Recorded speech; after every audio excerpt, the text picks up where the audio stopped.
Bonjour à tous. Donc, dans cette vidéo, nous allons regarder donc, la fiche de cours modélisation de la matière à l'échelle microscopique. Donc, la première partie, on verra ça un peu plus tard. Donc, au niveau seconde générale, donc, dans cette partie, nous avons vu ou nous allons voir. Donc, partie qui s'appelle modélisation donc, de la matière à l'échelle microscopique. On a déjà vu avant ce que c'était qu'à l'échelle macroscopique. Donc, première partie du micro au macro, du macro au micro. Donc, à l'échelle macroscopique, on a défini les espèces chimiques, donc par exemple du chlorure de magnésium.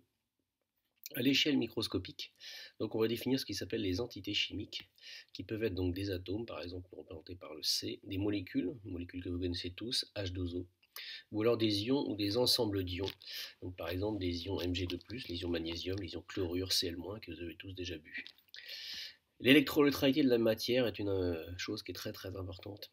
Exemple, dans le chlorure de magnésium, il y a 2 fois plus d'ions chlorure Cl- que d'ions magnésium Mg2+. Sa formule est donc MgCl2. Pourquoi? Parce que la matière est électriquement neutre. Donc, c'est-à-dire qu'il y a autant de charges positives que de charges négatives. Donc ici, vous avez par exemple un ion chlorure, Cl-. On voit bien qu'il a une charge moins. Et s'il est associé à des ions magnésium Mg2+, eux, ils ont 2 charges plus. Donc un Cl- ne peut pas cohabiter avec un Mg2+, puisque ce n'est pas électriquement neutre au niveau de la matière. Là, il y aurait 2 plus et 1 moins. Si vous voulez avoir 2 plus, il faut forcément qu'il y ait 2 moins pour compenser.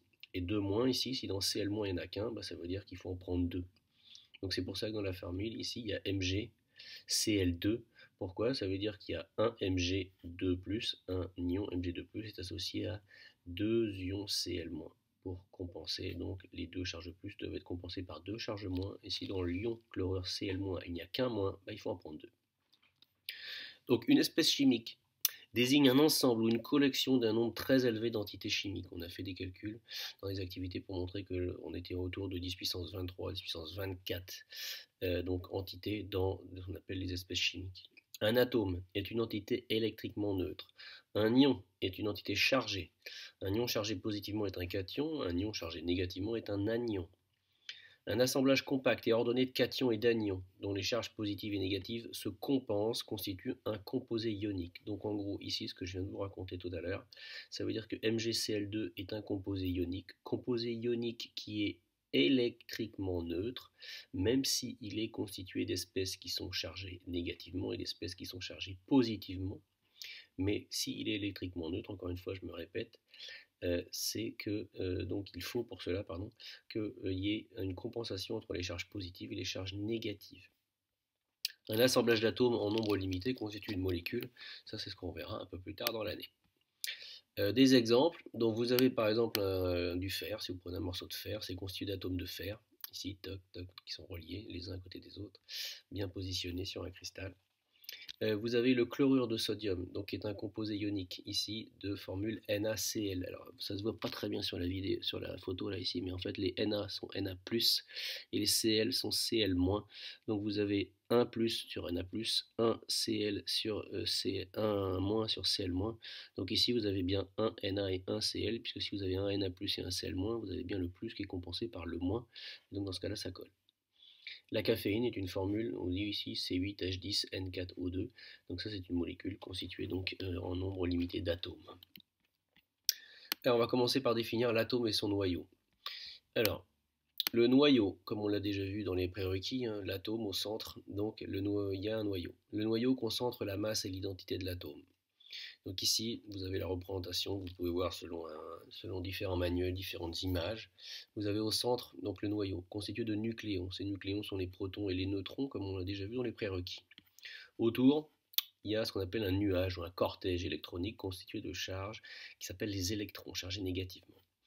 Le symbole du noyau, dans le cas général, c'est XAZ. Donc XAZ, X étant ici donc le symbole de l'élément, A étant le nombre de nucléons, et Z, le numéro en bas, étant ici le numéro atomique, c'est-à-dire le nombre de protons. Donc par exemple ici, vous voyez, vous avez du carbone. Donc C, c'est vraiment le X. Donc X ici, c'est le symbole de l'élément, le carbone. Z ici, c'est 6. Et A ici, c'est 12. Qu'est-ce qu'on voit? On voit qu'ici, Z égale 6. Donc ça veut dire qu'ici, vous avez 6 protons dans le noyau. Et vous avez 12 nucléons ici dans le noyau. Donc à partir de là, vous pouvez trouver le nombre de neutrons, puisque les nucléons, il y en a deux types, les protons et les neutrons. Donc si ici vous savez qu'il y en a 12 et qu'ici il y en a 6, bah, c'est que forcément ici dans les neutrons, il y en a 12 moins 6. Donc ici c'est cette relation-là qui est donnée. N'apprenez pas cette relation-là. Si vous raisonnez en disant que vous connaissez ça et que vous connaissez le nombre de protons, bah forcément le neutron c'est la différence. Alors on définit ce qu'on appelle les éléments chimiques. Donc le carbone 12 et le carbone 13 appartiennent au même élément chimique parce qu'ils ont en fait le même numéro atomique.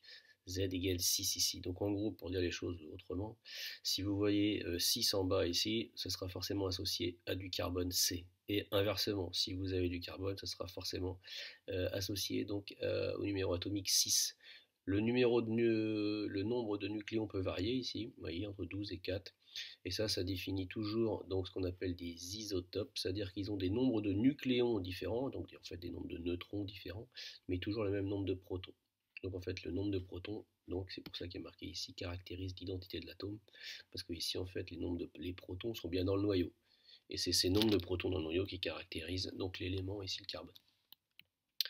Alors, on va répéter encore une fois sur certaines choses. Donc l'atome est constitué d'un noyau constitué de nucléons. Ces nucléons, il y en a deux types, donc les protons chargés positivement et les neutrons chargés donc avec une charge nulle, c'est-à-dire qui sont neutres. Un cortège d'électrons chargés négativement. Vous avez trois types de particules dans l'atome, les protons, les neutrons et l'électron. On vous donne ici dans ce tableau-là les masses, je ne vais pas tellement les commenter. On vous donne ici les charges électriques. Plus E pour le proton, ça veut dire que c'est plus une fois la charge électrique élémentaire qui vaut 1,602 fois 10 puissance moins 19. Donc en gros, plutôt que d'écrire cette valeur de la charge, qui est donc la charge élémentaire, donc 1,602 fois 10 puissance moins 19 coulombs, on préfère écrire plus E, c'est plus clair, plus simple. Le neutron, lui, n'a pas de charge, donc 0, et l'électron, il a une charge qui est exactement opposée à celle du proton, donc moins E. Au niveau des masses, qu'est-ce que vous voyez? Vous voyez qu'en gros, vous avez ici masse d'un proton, masse d'un neutron, 1,673, 1,675 fois 10 puissance moins 27 kg. Donc on va dire que nous, en seconde, c'est à peu près la même masse. On verra que quand on voudra traiter donc, des relations, entre autres pour tout ce qui est radioactivité, et relations d'Einstein, on considérera qu'elles sont vraiment différentes. Mais dans un premier temps, en seconde, on va considérer que les protons et les neutrons ont des masses sensiblement identiques. Et on retiendra en fait que la masse d'un proton, c'est la masse d'un neutron, et c'est sensiblement la masse d'un nucléon, qui vaut 1,67 10-27 kg. C'est en gros, vous prenez donc les deux premiers chiffres après la virgule. La masse de l'électron, qu'est-ce qu'on remarque? La masse de l'électron, regardez bien, on est à 9, 10 puissance moins 31, donc ça fait à peu près 10 ça. Donc si on est à 10, 10 moins 31, ça fait 10 moins 30, alors que là on est à peu près à 1, 10 moins 27. Donc vous voyez qu'on est au moins, on est à peu près, au moins il y a un facteur 10 puissance 3. Donc ça veut dire qu'en gros la masse de l'électron est négligeable par rapport à celle d'un nucléon. Donc concrètement ça veut dire quoi? Ça veut dire qu'en gros si vous mettez un proton sur une balance et que vous ajoutez un électron, la différence se verra sur le troisième chiffre après la virgule, puisqu'il est à peu près ici la masse de l'électron, 1000 fois, au moins 1000 fois plus faible.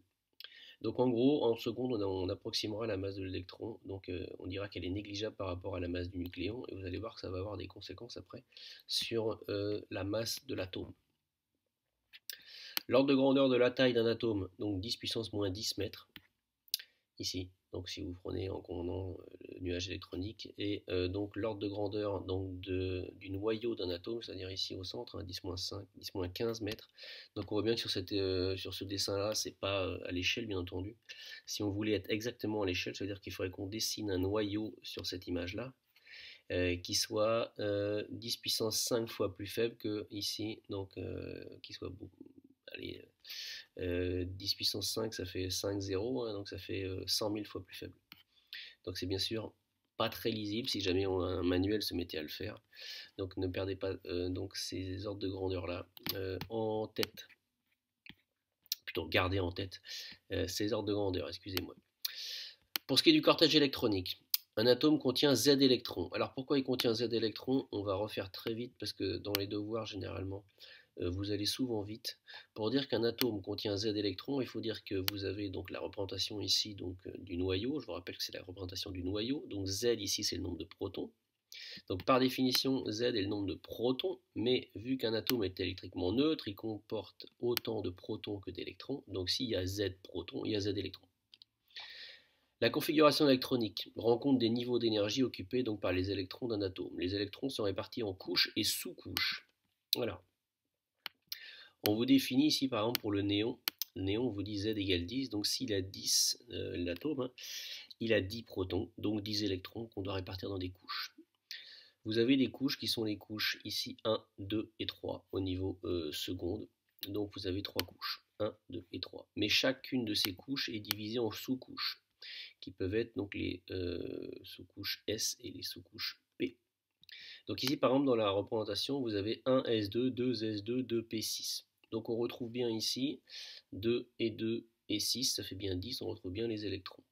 Alors comment on a fait pour les répartir, ces électrons? Alors ici on vous dit qu'il y a donc dans cette partie-là, donc il y a des couches 1, 2, 3 et des sous-couches S et P. Donc c'est pour s'arrêter au niveau seconde. Au niveau seconde, on n'ira pas au-delà de la troisième couche. Donc les sous-couches S peuvent contenir 2 électrons, les sous-couches P peuvent en contenir 6. Pour les atomes dont Z est inférieur ou égal à 18, donc c'est-à-dire la limite en seconde, on remplit dans l'ordre à partir du noyau les couches 1, puis 2, puis 3. Dans une couche donnée, on remplit d'abord la sous-couche S, puis la couche P. Et on ne remplit une couche que si la précédente est saturée. Les électrons de ce qu'on appelle de valence sont les électrons de la dernière couche, ou ce qu'on appelle la couche externe.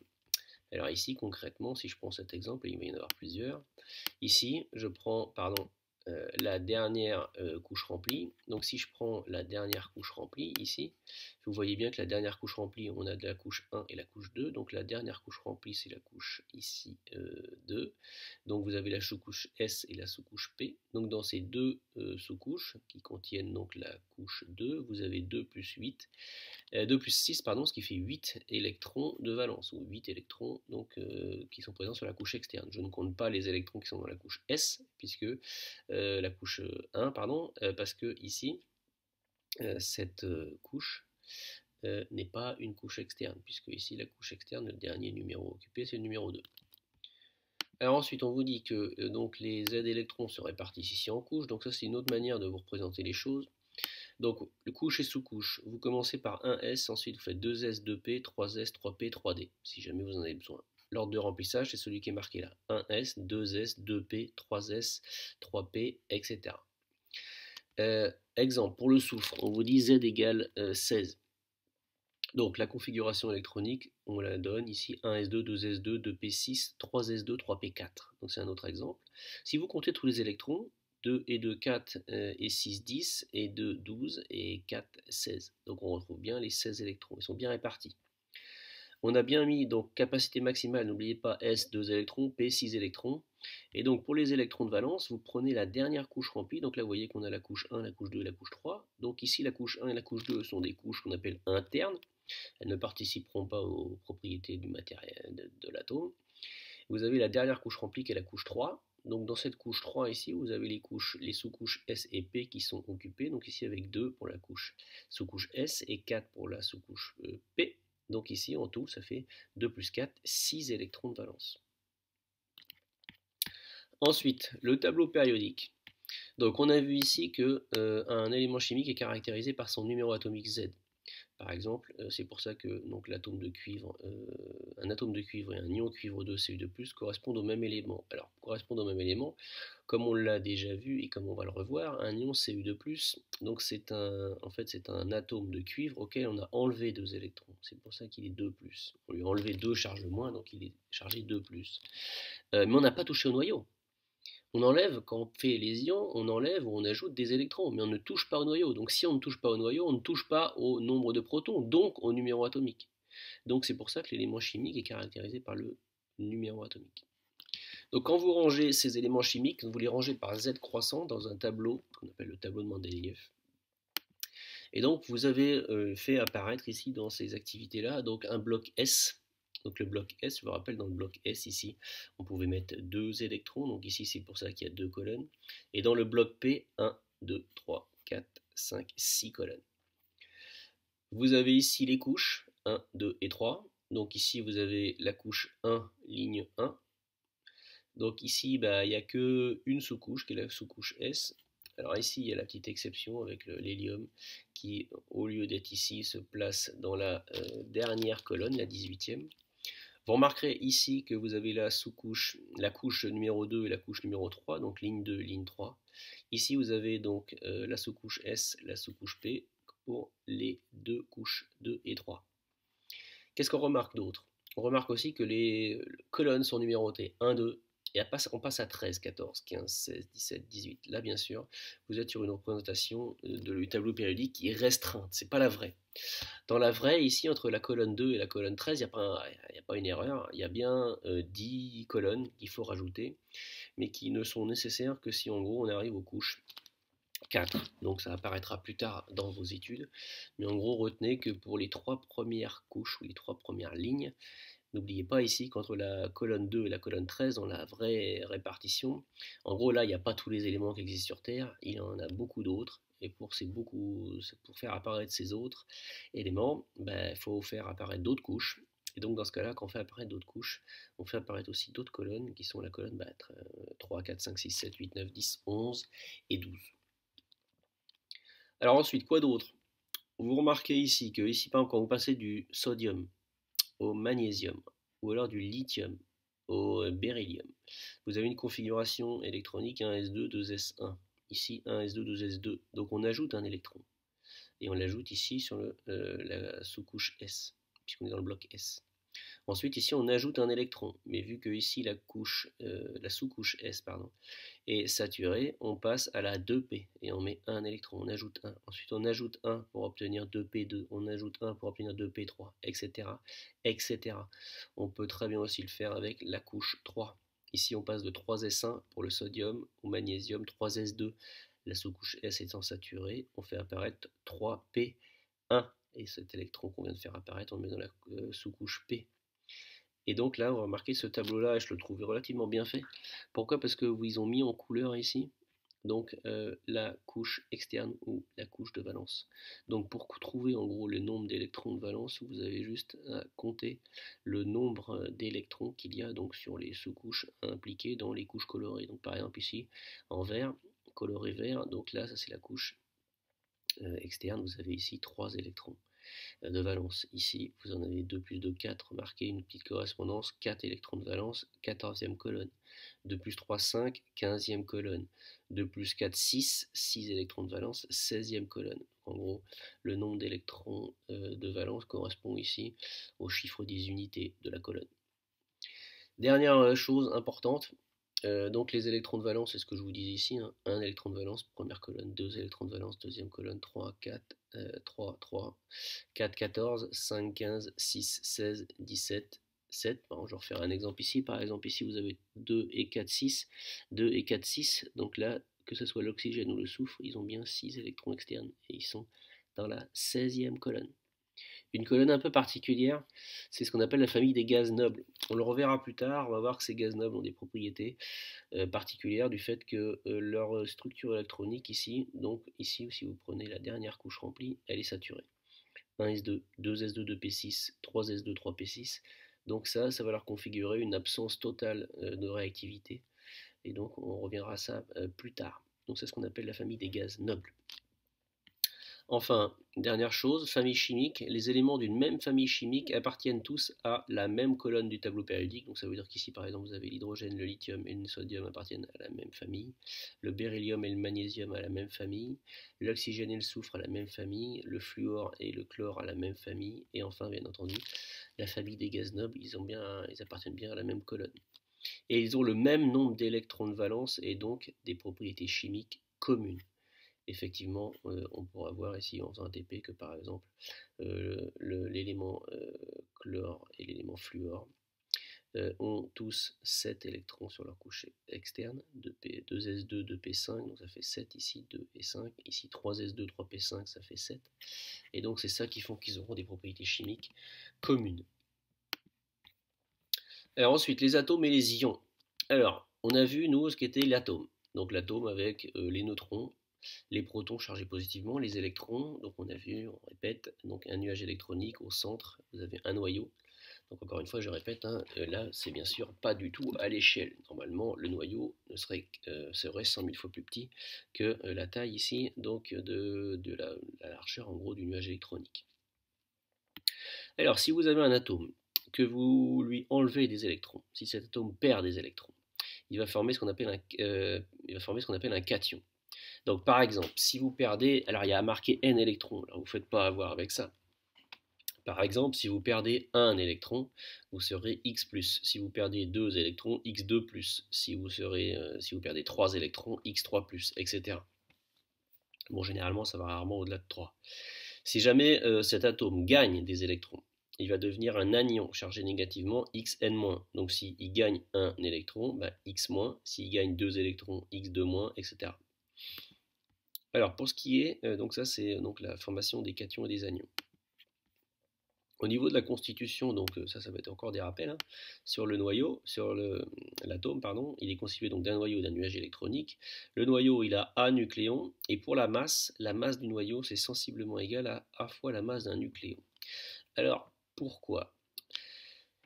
Le noyau est constitué de nucléons, donc qui sont à peu près tous donc des protons et des neutrons. On a vu qu'en gros ils avaient à peu près la même masse. Donc s'ils ont à peu près la même masse, ça veut dire qu'en gros les protons qui ont une charge plus E et une masse du proton qui est à peu près égale à la masse nucléon. La masse d'un neutron c'est à peu près la même. Donc, bah, si vous ajoutez Z protons et A-Z neutrons, bah, les deux étant des nucléons, bah, vous avez Z fois la masse d'un nucléon plus A-Z fois la masse d'un nucléon, ce qui nous fait, bah, quand vous simplifiez, A fois la masse d'un nucléon. En gros, pour vous faire simple, quand vous parlez de masse, les protons et les neutrons sont identiques. Et vu que quand les deux, qu'ils soient protons ou neutrons, s'appellent nucléons, bah, s'il y a A nucléons, donc la masse du noyau, c'est A fois la masse d'un nucléon. Ou pour dire les choses plus imagées, si dans un sac, vous mettez des tomates et des pommes, et que les pommes ont la même masse que les tomates, s'il y a à l'intérieur 5 pommes et 3 tomates, ça fait 8 en gros, 8 entités qui ont la même masse, bah, A c'est 8, et ben donc c'est 8 fois la masse, que ce soit celle des tomates ou celle des pommes. Donc en gros, pour faire simple, la masse d'un noyau c'est le nombre de nucléons, c'est-à-dire le nombre de particules constituées de noyau fois la masse d'une de ces particules, que ce soit les protons ou les neutrons, puisqu'ils ont la même masse. Pour le nuage électronique, il a Z électrons. On a déjà expliqué Z électrons parce que l'atome est électriquement neutre. Donc si il a par définition Z, ici le numéro atomique, donc ça c'est le nombre de protons. Si il a Z protons dans son noyau, il a forcément Z électrons dans son nuage électronique. La charge d'un électron, donc c'est moins E. Et ce qu'il faut retenir, c'est que la masse d'un électron est très très inférieure à la masse du nucléon. Donc c'est pour ça qu'on vous dit que la masse d'un atome est sensiblement égale à celle de son noyau. En gros, si vous prenez sur une balance, ici je vous l'ai déjà dit, si sur une balance vous mettez un noyau et vous rajoutez un électron, ça va jouer sur le troisième chiffre après la virgule. Et même si vous en rajoutez 10, ça va jouer sur le troisième chiffre après la virgule. Donc ça veut dire qu'en gros, là on néglige, quand on écrit cette relation-là, on néglige la masse des électrons devant la masse du noyau. Donc on considère que la masse d'un atome c'est sensiblement la masse du noyau, et vu que la masse du noyau c'est A fois M nucléon, vous allez très souvent voir dans l'exercice que M atome égale A fois M nucléon. Bien sûr, la masse du nucléon, on vous la donne, vous n'apprenez pas la masse du nucléon. Ensuite, et la propriété, donc électriquement neutre, ça c'est ce qui explique le fait qu'il y ait autant de protons que d'électrons. Et structure lacunaire, ça veut dire que ici, en fait, ça c'est juste une explication pour vous dire que quand vous regardez ici, entre le noyau et les électrons, bah, il y a essentiellement du vide. C'est pour ça qu'on dit structure lacunaire. Ensuite, écriture conventionnelle du noyau. Donc X, comme on l'a déjà vu, X à Z, A nombre de nucléons, nombre de masses, Z le numéro atomique et X le symbole de l'élément. Je vous ai mis quelques exemples ici d'ions que vous devez normalement connaître. Donc l'ion sodium Na+, donc c'est un cation. Donc par rapport à l'atome, lui vu qu'il est Na+, il a perdu un électron. L'ion potassium K+, pareil, c'est un atome qui a perdu un électron. L'ion calcium Ca2+, s'il est Ca2+, ça veut dire que par rapport à l'atome, il a perdu 2 électrons. On lui a enlevé 2 électrons, 2 charges moins, donc il lui en manque 2, donc il est 2+. Le Mg2+, donc l'ion magnésium pareil, c'est un atome qui a perdu 2 électrons. L'ion fluorure, lui, par contre, c'est un atome qui a gagné un électron, puisqu'il y a un seul moins. Et l'ion chlorure aussi, donc Cl-, ça veut dire qu'il y a un seul moins, donc il a gagné un électron par rapport à l'atome. Ensuite, bilan en images. Donc, je vous ai trouvé donc, ces images-là dans le manuel, c'est le manuel Nathan, je crois, donc, qui sont relativement, je trouve, bien faites pour, en gros, vous représenter assez simplement l'essentiel du cours. Donc ici, on vous donne une représentation, celle du noyau de fer. Donc on vous dit que le noyau de fer, il est à 56,26. Donc 56,26, ça veut dire que vous devez avoir des automatismes. Le nombre qui est en bas, c'est Z, c'est le nombre de protons, Z égale 26. 56, c'est le nombre de nucléons. Donc si vous avez 56 nucléons, dont ces nucléons, parmi ces nucléons, il y a 26 protons, ça veut dire que l'autre type de nucléon qui est les neutrons, c'est la différence, c'est-à-dire 56 moins 26, 30. Donc ici, n'oubliez pas que le diamètre du noyau 10-15, ici vous avez plutôt le diamètre d'un atome qui est 10-10, donc encore une fois, je rappelle, ce schéma n'est absolument pas à l'échelle et on ne peut pas tellement faire autrement. Donc la taille de l'atome sur la taille du noyau, c'est 10 puissance 5, 10 puissance 5, ça fait 100 000.